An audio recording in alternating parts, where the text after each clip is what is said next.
représente le progrès et le savoir, les pouvoirs publics ont franchi un pas de plus en procédant carrément à la mesure de fermeture de la librairie sous prétexte que l'article vendu des casses ne figure pas dans ce registre de commerce.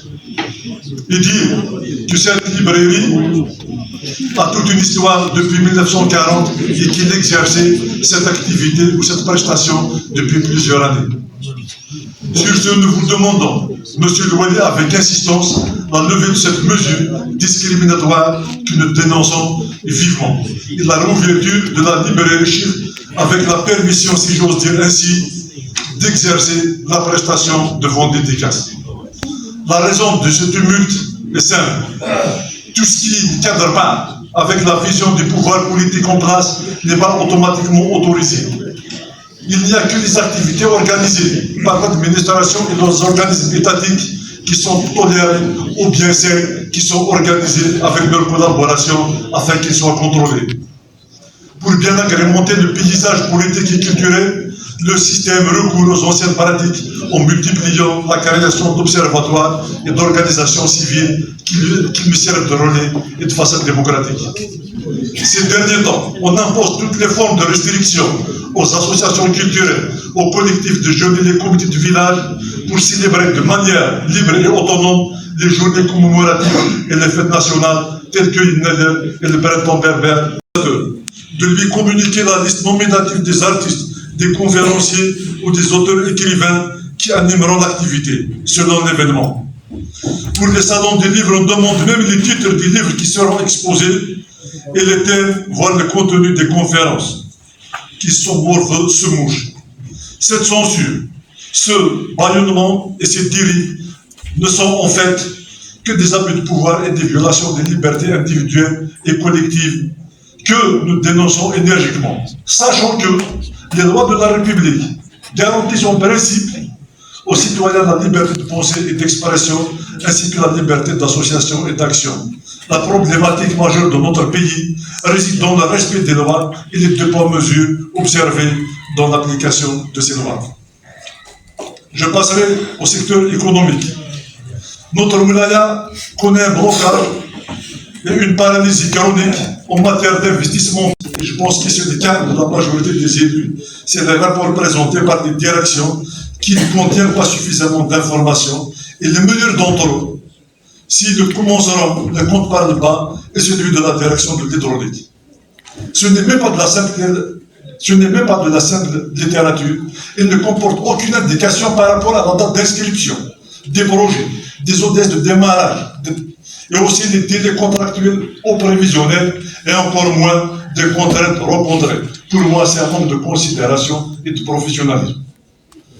Quant au nouveau programme, notre wilaya n'a pas bénéficié d'inscriptions nouvelles depuis maintenant 10 ans, à l'exception du nouveau CHU et la station de dessalement des Flesseux en 2024. S'agissant du programme complémentaire, qui n'est en fait qu'un plan de rattrapage et qui est à l'ordre du jour depuis la visite du chef de l'État le mois de juillet 2024, soit à quelques mois de la fin du mandat. La wilaya n'a pas encore finalisé son plan de travail. Le bon sens aurait voulu que la wilaya dispose d'un plan de développement à moyen terme qui retrace les objectifs et les programmes qui servira de cadre de promotion et d'action conformément à l'article 80 du Code de wilaya qui stipule que ce plan est élaboré par la PU. Malheureusement, ce n'est pas le cas. La route nationale de la route 30 vers le CW100 sur 12 km, dont l'étude est faite par la DTP, que je sollicite également de prendre en charge dans ces propositions. C'est un projet important qui désenclavera la communauté de Mahmoud et de Douala et servira aussi les daïras de Wadia, de Douassif et de Liané. Pour le secteur de l'industrie et de l'investissement, je dirais que simplifier et réduire ce secteur si important et névralgique pour la création de la richesse et de l'emploi au seul projet de l'aménagement de la zone industrielle de Tizirnif de la Misène et s'inscrire en porte-à-faux du développement. Cette dernière accuse effectivement un retard dans son aménagement pour pouvoir l'intégrer dans la plateforme de l'API.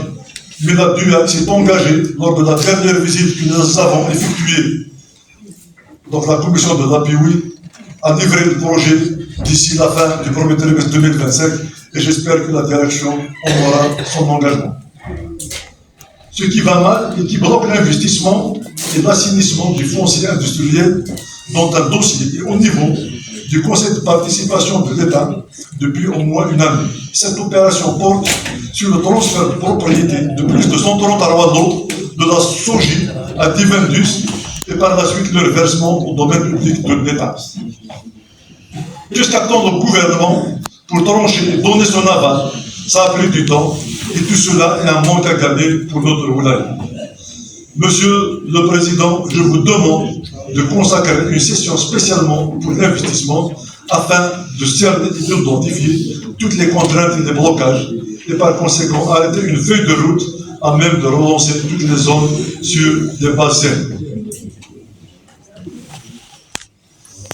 Donc, les divers, et ça relève également du budget d'éradiquer cette image agressive et réaliser un espace commercial normatif en bonne et due forme et un parking avec un système de pieds métalliques à l'instar de ceux d'Alger. Et cela peut se faire en quelques mois. Je vous dirai merci de m'avoir écouté. Merci.